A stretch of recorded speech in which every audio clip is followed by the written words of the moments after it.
Ahora quiero hablar sobre el criterio de Kelly, otro tema del cual no veo mucha información al respecto en YouTube, sobre todo. Esta es una teoría para determinar la cantidad de apuesta que asegura el mayor retorno. Hay que recordar que en el ambiente científico la palabra teoría no es una creencia, sino es algo que tiene un fundamento teórico detrás. Y bueno, si quieren más información a profundidad en la parte del fundamento teórico, pueden investigar más en este paper que incluyo aquí abajo la referencia, que es donde tomé esta información. Pero si solo les importa la aplicación, digamos, de esta teoría a un ambiente práctico, pues voy a ello directamente. Eh, Esto es una fórmula que podemos extraer de todo este paper, que es para mí lo más importante, y es esta fórmula que está aquí. Esta fórmula lo que nos va a dar como resultado es un factor, y un factor es algo que multiplicas por otro número para obtener un tercero, ¿no? Este tercero siendo la cantidad que queremos apostar. Entonces, si te das cuenta, en la fórmula, para obtener ese factor, tenemos que hay que conocer una probabilidad de que el suceso ocurra, en este caso la probabilidad de que lo que nosotros queremos apostar ocurra, menos el cociente entre la probabilidad de que el suceso no ocurra sobre la proporción de ganancia, que ahora voy a profundizar un poquito más. Aquí tenemos otra parte de esta misma ecuación que parece que lo hace un poco más complejo, pero no es así, es simplemente una simplificación, o bueno, otra forma de escribir este P menos Q sobre B, en el cual si te das cuenta que lo único que cambia es P menos, en vez de Q tenemos 1 menos P, lo cual tiene sentido porque si tenemos que Q es la probabilidad de que el suceso no ocurra, pues es literalmente la probabilidad complementaria a que el suceso sí ocurra, ¿no? Entonces, si nuestra probabilidad que predecimos es, no sé, 30%, pues la probabilidad de que no ocurra va a ser 70%. Y ahora el tema de la proporción de ganancia no es realmente complejo, simplemente piensa más bien en esto en términos de casino y no tanto de apuestas deportivas. En una apuesta deportiva pues te va a poner un momio de 3. Tal cual no estás ganando 3, ¿no? Si metes 100 pesos no estás ganando 300 pesos, estás ganando 200 y recuperando tus 100 originales. Entonces, esa proporción de ganancia en un momio de 3 realmente sería 2, o lo que en casinos llaman un 2 a 1, ¿no? Ahora, eh, vamos a este Excel que tengo aquí, en el cual ya podemos ver de forma un poco más práctica cómo utilizar este criterio de Kelly, ¿no? Tengo aquí algunos ejemplos de partidos de jornada 1 de hace un par de semanas de la Liga MX.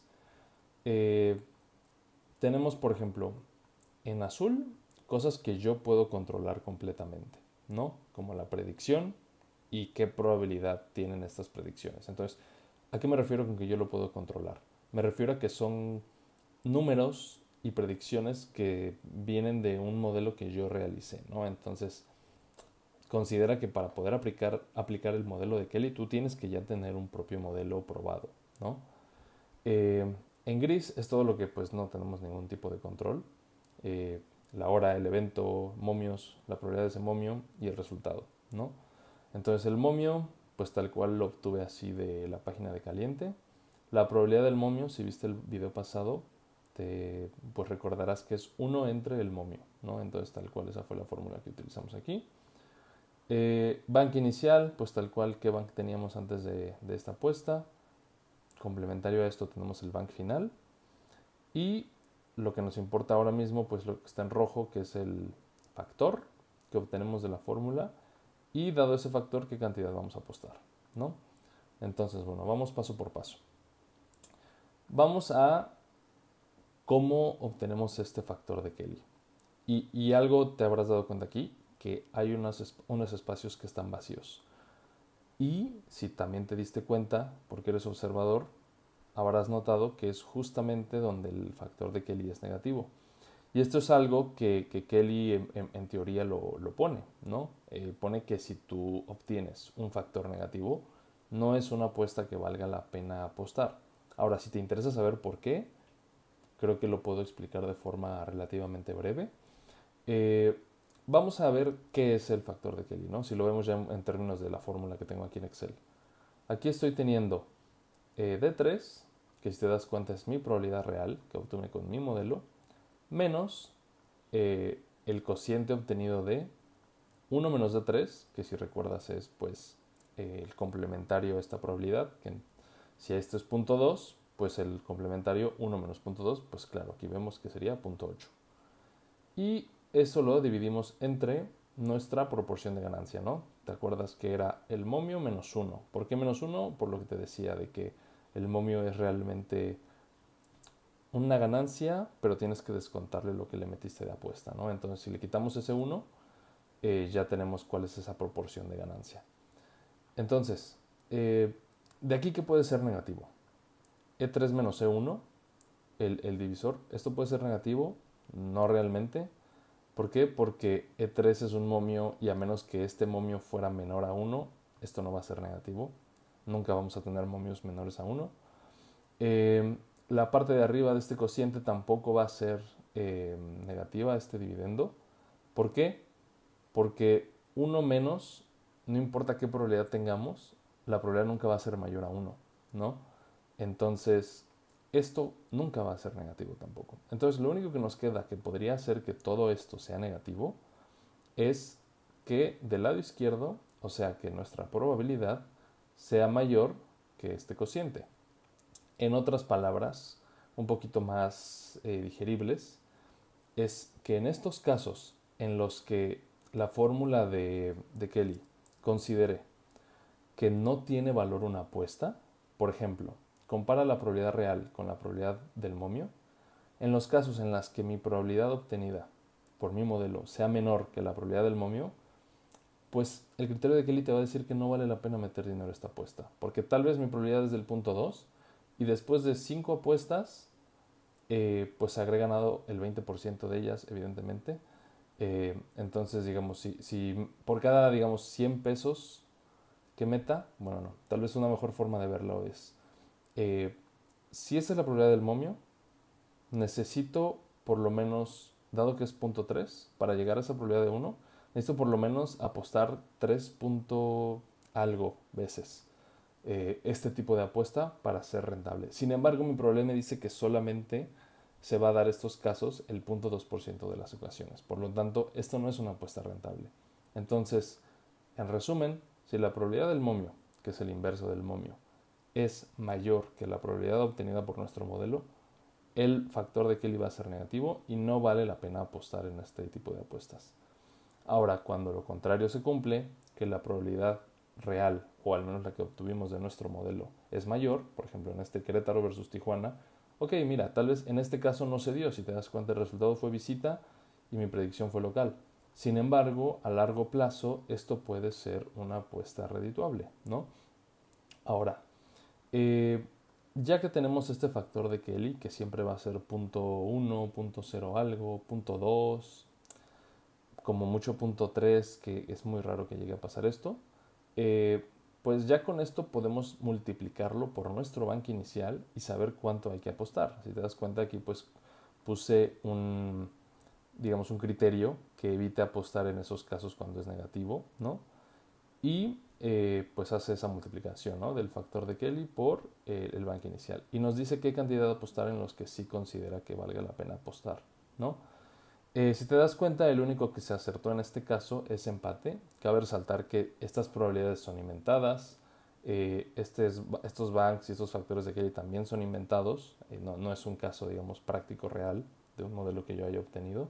Lo hago por cuestiones, digamos, de ejemplificar por qué es mejor apostar con el criterio de Kelly que sin él, ¿no?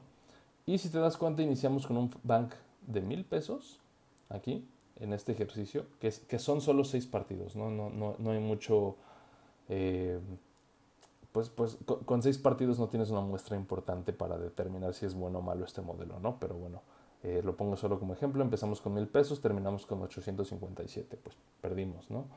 Ahora, ¿qué me doy cuenta aquí?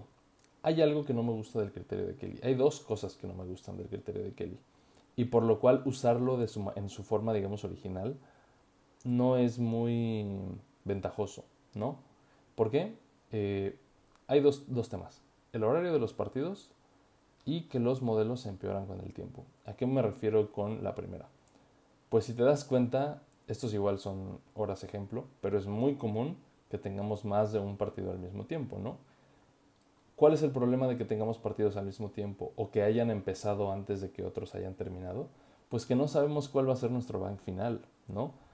Cuando empieza tal vez este Querétaro versus Tijuana, todavía no sé cuál fue el resultado del Puebla versus Santos. O empiezan al mismo tiempo. Entonces, una duda que puede surgir es cómo determino este bank inicial, ¿no? Si no ha terminado el partido anterior, ¿en qué me estoy basando, ¿no? Y otro problema es que los modelos se empeoran con el tiempo. Y no solo esto, eh, a ver, ¿a qué me refiero con que empeoran con el tiempo? Con que tal vez tú hiciste un modelo con una muestra de, no sé, 500 partidos y te funciona para los siguientes 50, pero tal vez para los siguientes 50, después de esos 50, ya pues cambiaron las condiciones, ¿sabes? Ya los equipos tienen otros jugadores, ya algunos jugadores que estaban en un buen punto, digamos, de la temporada ya empiezan a empeorar o al revés, empiezan a mejorar. Entonces, entre más te tardes tú en ir ajustando tu modelo, peor va a ser su comportamiento. ¿Y qué tiene que ver esto con el criterio de Kelly? Pues que también conforme pasa el tiempo, las cantidades que vas a ir apostando son mayores. Si te das cuenta aquí, si lo estás haciendo bien, pues empiezas a ganar dinero, empezamos con 1,000 pesos, ya después tenemos 1,300 y aquí no se apostó nada, pero por ejemplo en el caso del Tigres Necaxa, el factor de Kelly te dice que apuestes el 24% del bank, ¿no? En este caso el bank son 1,350, bueno, 1,349. Y pues ese 24% representa 323, ¿no? Que es un cambio drástico respecto a, por ejemplo, al principio 150, aquí ya estás apostando más del doble, ¿no? Y si se pierden este tipo de apuestas, pues te vas a dar cuenta de que tu bank baja drásticamente, ¿no? Y solo hacen falta 2 o 3 seguidas que se fallen de esta forma para que tus números bajen considerablemente. Entonces, entre mayor es la cantidad de apuestas, la cantidad que apuestas, lo cual sucede conforme más vas ganando con el criterio de Kelly, también el riesgo es mayor de que se te vaya para abajo tu bank, ¿no? Entonces, bueno, ¿qué solución propongo yo? Eh, es adaptar el criterio de Kelly a nuestra conveniencia. No es, o sea, esto sigue siendo, digamos, válido. ¿Por qué? Porque la ventaja del criterio de Kelly es que, pues, puedes adaptarlo conforme tú lo necesites, ¿no? Está diseñado para Blackjack, pero funciona para la bolsa de valores y funciona para apuestas deportivas. Entonces, tengo yo aquí esta otra versión de aplicar el factor, el criterio de Kelly, en la cual tenemos una referencia fija, ¿no? Entonces, aquí en vez de que mi banca inicial sea cambiante cada vez y que entre más dinero tenga, más apuesto, más bien lo hago con un punto de referencia. Entonces, este 15% ya no lo hago, bueno, aquí es porque son 1,000 también, pero este, por ejemplo, 23%, 23.4% o 0.234 del bank, no lo hago en proporción a estos 800, sino a estos 1,000, ¿no? Y este punto 24% no lo hago en proporción a estos 1,400, sino también en proporción a estos 1,000, ¿no? Eh, ¿Cuál es la ventaja de esto? Si te das cuenta, de nuevo, este es un ejercicio muy corto, solo 6 partidos, no es una muestra relevante, pero en este caso terminamos apostando exactamente a lo mismo, simplemente modificando las cantidades de apuesta y utilizando de otra forma el factor de Kelly. En este primer ejercicio perdimos dinero, empezamos con 1,000, terminamos con 850. Y en este otro ejercicio, con los mismos apuestas, simplemente con con otras cantidades, empezamos en 1,000 y terminamos en 1,037, ¿no? Entonces, por eso me gusta esto. Ahora, ¿qué problemas potenciales veo con esto, con esta versión mía? Dos. Una, la razón de incremento es arbitraria. Eh, con esto me refiero a que aquí tenemos este bank de referencia de 1,000 pesos, pero pues tú lo puedes cambiar luego por 2,000, por 3,000, por 4,000. ¿Qué propongo para esto? Es un incremento en tu bank de referencia proporcional, ¿no? Por ejemplo, si tu bank de referencia es 1,000 pesos, después cada 5 partidos incrementalo 1%, o cada partido incrementalo 0,1%, como te sea a ti más fácil. Ten en cuenta que esto sería un crecimiento exponencial. Por ejemplo, tengo aquí esta demostración, ¿no? En el primer evento tenemos aquí una función que más o menos representa cómo sería la cantidad de apuesta eh, si hacemos un incremento del 0,5% cada vez, ¿no? Entonces parece una línea, digamos, con su pendiente fija. Empezamos, por ejemplo, aquí en el 1 tenemos 100. En el 2, 100 con 50 centavos. En el 3, 101, ¿no? Como que parece que es un incremento ligero, ligero, poco a poco. Y con este incremento de 0,5% por evento, si nos vamos al evento, no sé, 1000, yo creo que ni siquiera se alcanza a ver aquí. Pero mira, simplemente en el evento 400, ya la cantidad de apuesta incrementó drásticamente. Y de 100 pasamos a 700 y cacho. Y ni te digo si nos vamos como hasta 1000, que probablemente ya estamos hablando de 10,000, por ejemplo, o un poco más incluso de cantidad por apuesta, ¿no? Evidentemente, después de que llegas a la apuesta número 1000, pues ya sabrás tú si eres redituable o no, mucho antes de eso, ¿no? Entonces, esto evidentemente es eh, teórico ahora en el sentido de que creencia, ¿no? ¿Por qué? Pues porque si esto fuera tal cual así un modelo ligeramente redituable, te haría billonario, ¿no? Evidentemente nunca ha sido ese el caso con ninguna persona. Entonces, a esto me refiero con que tienes que ser cuidadoso con cómo vas incrementando tu bank, ¿no? Y que no agarres el factor de Kelly tal cual lo establece al pie de la letra, sino que tú vayas modificando el bank de referencia, ¿sabes? Si tienes de repente una mala racha, eh, igual lo puedes incrementar un poquito más, ¿no? Si ya llevas, no sé, 3 pérdidas, pues tal vez ya es poco probable que pierdas una cuarta, ¿no? Sin embargo, también considera que pues tienes que revisar tu modelo y otros factores que hay ahí pues, de referencia, ¿no? Y bueno, creo que eso es todo por hoy. Solo quería que entendieras un poco cómo usar el criterio de Kelly a tu favor. Y si tienes dudas o si quieres que explique un poco más cómo yo construyo estos Exceles, que son realmente muy sencillos, pero pues dime y ya hago un video al respecto.